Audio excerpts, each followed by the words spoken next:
Thank you. Appreciate your comments, Mr. Deutschman. Thank you.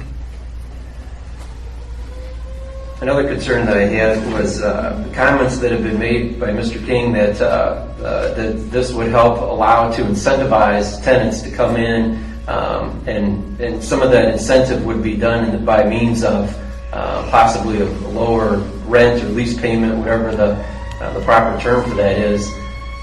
Is that proper use of CID proceeds to lower the rent for a tenant to come in? I don't know if that's appropriate for you, if it's more appropriate for the CID attorney.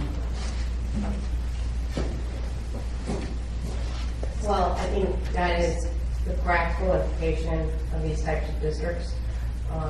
However, the CID tax is only applied to CID eligible costs.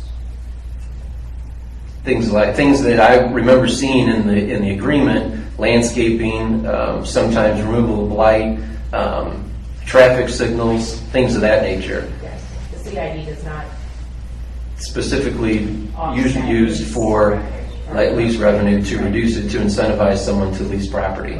Okay.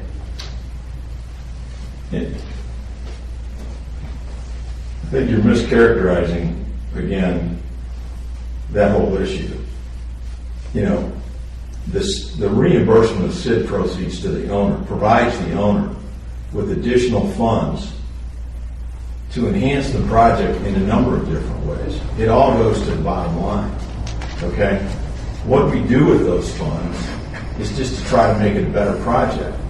The infrastructure for which the funds are reimbursable for have already been put into place. They were funded through a loan by Pulaski Bank, now the owner of the property. So now what do we do with those funds as we collect them? What would we do with them? Put them in our pocket? What would we do with them? I'll answer my own question. What we do with them is we enhance the project. How do we enhance the project? Put good tenants in there. How do we put good tenants in there? We try to give them as good a rates as we can possibly give them. One of the factors that goes into giving them lower rents would be monies that we're receiving that we know that are coming over an amortized period of time through the course of the CID reimbursement. That would allow us to then on our financial spreadsheet to interject those figures into all of our formulas. Was there anything in the development agreement that specified that is how that money would be used? There wouldn't be. So it could be used for other reasons. It could be used for anything, but it doesn't make any difference what it's used for. Yes, it does. What it's used for is what it's paying for. They're mutually exclusive. What it's paying for are the infrastructure improvements that have already been put in. Okay? That's anticipated when the development occurs. We don't get those CID proceeds up front to pay for infrastructure improvements. The developer did. Our previous borrower didn't get those CID proceeds up front. You understand that? Yes. Okay. And there is a provision to issue bonds out of the right, but it's all the same. It's all the same thing. Money up front. Right. Well, but again, there's a provision if the city chooses to do that. Okay. It doesn't have to. Those notes can be paid off over an extended period of time. That's the city's choice. Now, so that money that establishes those reimbursements that are initially established are for infrastructure that is built and paid for with loan proceeds from Pulaski Bank. That's what happened that the developer used that for. Okay. One of the reasons that developers are able to get projects like this financed is because they put in their pro forma the CID formulas. Yeah. Okay. So for those proceeds to be used dollar for dollar to reimburse infrastructure, they've already been paid for. We're just looking at an overall number that is part of the financing of the project. What Pulaski Bank would do with them, because of where this project is in its evolution, because we didn't want it back in the first place. Our client went belly up and we had to foreclose. I wish I was never even here talking to you guys about this. I'd be the happiest person on earth. But we're forced to be here. So now we're faced with reality. And what's reality and what is present reality? Present reality is that the prior developer defaulted on the development agreement. Otherwise, we'd be operating under that development agreement again. I wouldn't even be here. We'd be receiving SID proceeds. They defaulted on it, which caused a technical glitch in what's happened, which required us to come back here and ask that a new development agreement be approved, which is why we're here. So now we're faced with what do we do with the proceeds that hopefully will someday start trickling in? Well, what we do with them is the only thing we can do with them. The project is entirely built out with the impending Fifth Third Bank. So our only practical use of those proceeds is to try to enhance the project with good tenants, good retail tenants, which makes it a more saleable project for us to get rid of. And so when we talk about being business friendly, we talk about an advantage now for a bank to entice tenants to this property. It's possible that they would even cannibalize existing tenants. In other words, you could have somebody move from a current building over to this building because it may be attractive from a lease perspective. While doing that with the 1% sales tax that we're coming in here, and I don't really see that as being business friendly when we think in terms of business friendly. I don't even know what example you're suggesting that it's not business friendly to relocate tenants. Is that your point? No, I said that my point was that one of the emphasis that we have in this discussion is whether or not the perception would be there for the city to not be business friendly if we didn't pass along approval of the new CID agreement. But when we talk about business friendly, we're ignoring the existing businesses that we have within Crestwood today.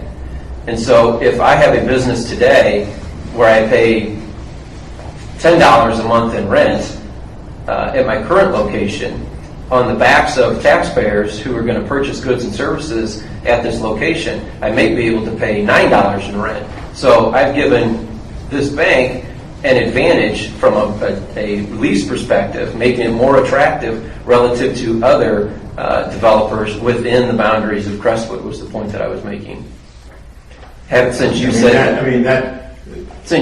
that the proceeds of the CID could be used for and would be used for in most cases because of the stage you are in the development to help incentivize people, and in one way to advance the development of the property would be to have attractive lease rates to bring high quality retail people in. Right. And so what your concern is that we would cannibalize other landlords in the city of Crestwood and bring them into our facility? Well, that was one example. The word I used was cannibalize, but really the true point that I had was relative to the existing developers that we have within Crestwood. Developers that have been here for a number of years. And you've just made it again very clear that as soon as Pulaski can sell this property, they're going to do that. So then our partnership will end at that point in time. If this property was sold next week, our partnership would then be over with, would be my understanding. Your partnership with the tenants goes on for as long as the tenancies. With the developer of the property. Right, I Is understand. the point that I was making, not the people that I are. understand, but the real citizens at that point are not the owner. The real citizens of Crestwood are the tenants that are in that are there operating and working every day in the city of Crestwood. The owner is nothing more than an absentee owner, collecting rent somewhere. What you're doing is you're getting good quality tenants in there, and you're not getting it on the backs of the other developers. The chance of that happening is minimal to none. Right. I was really saying it was on the backs of the taxpayers of that CID district, because they're the ones who pay the sales tax to the CID district, and then that money is going to be passed along as an incentive and reduce lease rates. Right. And you established, and I don't know if you were on the board at the time that this district was established anyway, but this board established that district a long time ago with that very intent.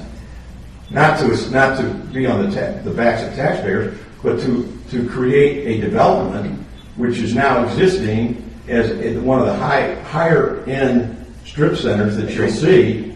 And one of the reasons it is one of the higher end strip centers is because Pulaski Bank agreed to lend those funds in part because of the existence of the CID district, which allowed them to build a strip center which is extraordinarily high High class. Yeah, I agree. So, you know, now, what I would suggest that you're trying to do, or what you've done, and still wanting to do, is say, okay, Pulaski Bank, you unfortunately have had to come in and foreclose this property. But you loaned substantial amounts of money to build a really high-class development in the city of Crestwood. Thank you very much, but we're not going to allow you the opportunity to collect on the CID proceeds that you otherwise would have been able to do initially. You know, how is that fair? How is that fair to us? When we already loaned the proceeds out to build that tremendous development, in part because of the existence of the CID district, and now after the fact you're coming in because of the technical default, and part of the old developer saying, sorry, Pulaski, we can't help you anymore. Screwed up. Somebody screwed up, now you're getting the short end of the stick. Answer me, if you would, how is that fair to Pulaski Bank? Well, I mean, the agreement that you had with the developer was between you and the developer. And if the developer defaulted on their loan, that's your issue. They defaulted on the loan and they defaulted on the development agreement. Which brings us back to why we're here. It's not mine. It's my understanding that we are currently not suing, the city's not suing the developer. No.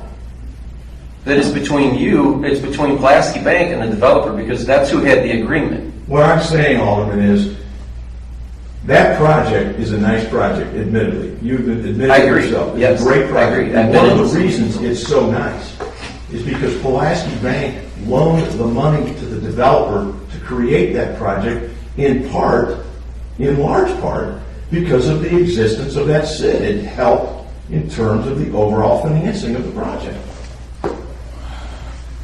That project is a nicely built project on the funds that Pulaski loaned on. And now the city is saying, because we foreclosed on it, the city's saying, well, we're not going to allow you to have the benefit of those CID proceeds anymore. Even though it was the large part of your consideration making loan to develop that nice project. And I ask you, how is that fair for the city to do that to Pulaski Bank? Well, and again, the agreement that you had was with you and the developer. Your problem doesn't become the city's problem. And again, it's not our problem because we are not suing the developer right now to go after anything. I don't understand what you said. All I'm saying is we come back here asking that it just be put back as it was intended initially, and as it should be now. Well, not exactly, because there's other things that you're asking for as well. You're not going to build all the retail space that you had asked to before. That's a mutually exclusive issue, Alderman. And we came to the board with that. Yes, there was a very good flip flop. And what? It was something that was done well before we were going to talk about anything else relative to that CID. Yeah, but the one has nothing to do with the other. But my point is... Well, the CID proceeds are collected from retail businesses that are in that location. Right. And so now we're talking about the collection of sales tax for that CID. If that bank building is there, it will generate no direct sales tax to Right, pay and the that city CID. approved that conditional use permit. You approved it. Yes. It was unanimous. As I recall, you voted for it. Yes. Okay? Now, my point On is its this. own. My point is So this. now we're talking about the We're CID. back here asking that you just simply put it back the way it was. We funded that project based upon an existing CID agreement that would have, funded X number of dollars. Unknown what it was going to fund, but at least something. And now we're back asking that it simply be put back in place as it was intended. Now the city's going to get the benefit of a really nice project. Already got it. And say, well, but we don't want to give you the CID, even though that was part of your equation to making the loan. And part of the approval of the CID back in the day was also the promise of also receiving somewhere between $200,000 and $300,000 annually for that, which we're nowhere near that. Boy, would we love to get that too, because we get the same thing. Agreed. And you know what? We want nothing more than that. And we can't press the rewind button all this, so now we're evaluating everything as of today. Okay, and so why wouldn't the city give us at least what is possible out of it? It's not going to be that much. we're not gonna benefit nearly as much as we would have initially anyway.